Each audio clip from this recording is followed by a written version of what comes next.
Dalam nama Bapa dan Putra dan Roh Kudus. Amin. Aku mengucap syukur kepadamu ya Allah atas rahmat yang boleh aku terima saat ini. Engkau memanggilku untuk membaca teks kitab suci.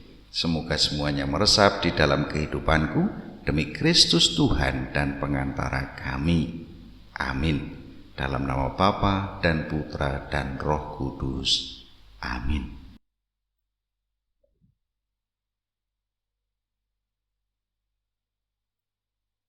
Allah berfirman kepada Yakub, "Bersiaplah, pergilah ke Betel, tinggallah di situ dan buatlah di situ mezbah bagi Allah yang telah menampakkan diri kepadamu ketika engkau lari dari Esau kakakmu."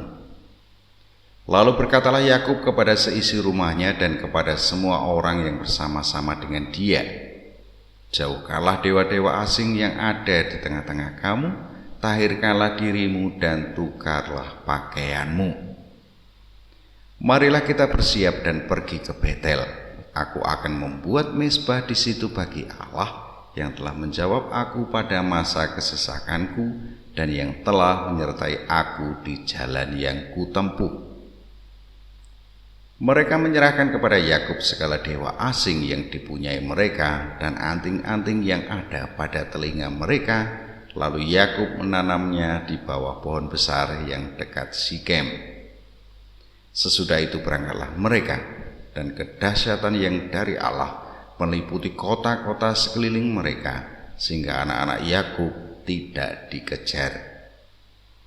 Lalu sampailah Yakub ke Luz yang di tanah Kanaan, yaitu Betel, ia dan semua orang yang bersama-sama dengan dia.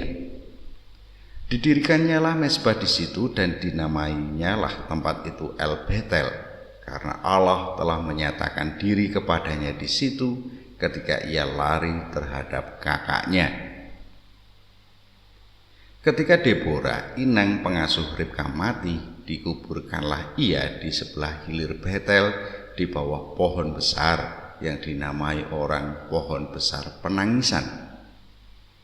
Setelah Yakub datang dari Padan Aram, maka Allah menampakkan diri pula kepadanya dan memberkati dia. Firman Allah kepadanya, "Namamu Yakub. Dari sekarang namamu bukan lagi Yakub, melainkan Israel. Itulah yang akan menjadi namamu." Maka Allah menamai dia Israel. Lagi firman Allah kepadanya, "Akulah Allah yang Maha Kuasa. Beranak cuculah dan bertambah banyak.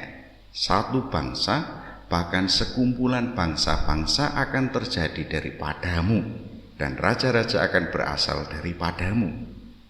Dan negeri ini yang telah kuberikan kepada Abraham dan kepada Ishak akan kuberikan kepadamu dan juga kepada keturunanmu." Lalu naiklah Allah meninggalkan Yakub dari tempat ia berfirman kepadanya. Kemudian Yakub mendirikan tugu di tempat itu, yakni Tugu Batu. Ia mempersembahkan korban curahan dan menuangkan minyak di atasnya. Yakub menamai tempat di mana Allah telah berfirman kepadanya Betel. Sesudah itu berangkatlah mereka dari Betel. Ketika mereka tidak berapa jauh lagi dari Efrata, bersalinlah Rahel, dan bersalinnya itu sangat sukar. Sedang ia sangat sukar bersalin, berkatalah bidan kepadanya, "Jangan takut, sekali ini pun anak laki-laki yang kau dapat." Dan ketika ia hendak menghembuskan nafas sebab ia mati kemudian, diberikannya lah nama Ben-Oni kepada anak itu. Tetapi ayahnya menamainya Benyamin.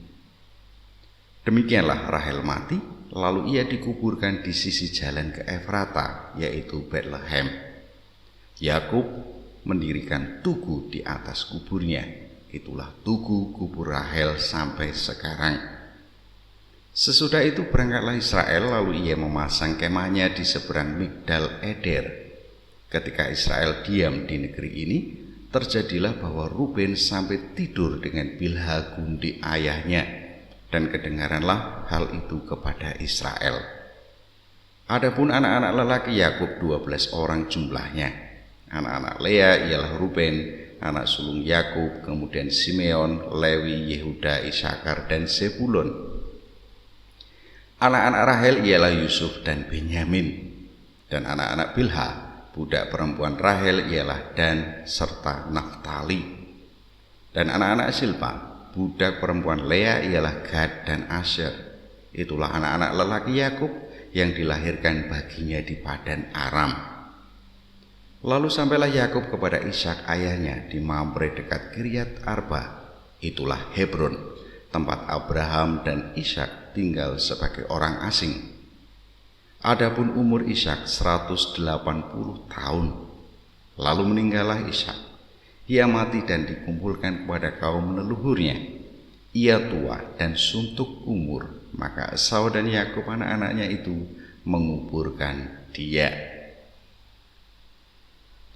Dalam nama Bapa dan Putra dan Roh Kudus. Amin. Ya Allah, aku mengucap syukur kepadamu atas rahmat yang boleh aku terima, sebab Engkau memberikan kesempatan dan rahmat untuk membaca teks kitab suci. Semoga semuanya mewujud di dalam kehidupanku sehari-hari demi Kristus Tuhan dan pengantara kami. Amin. Dalam nama Bapa dan Putra dan Roh Kudus. Amin.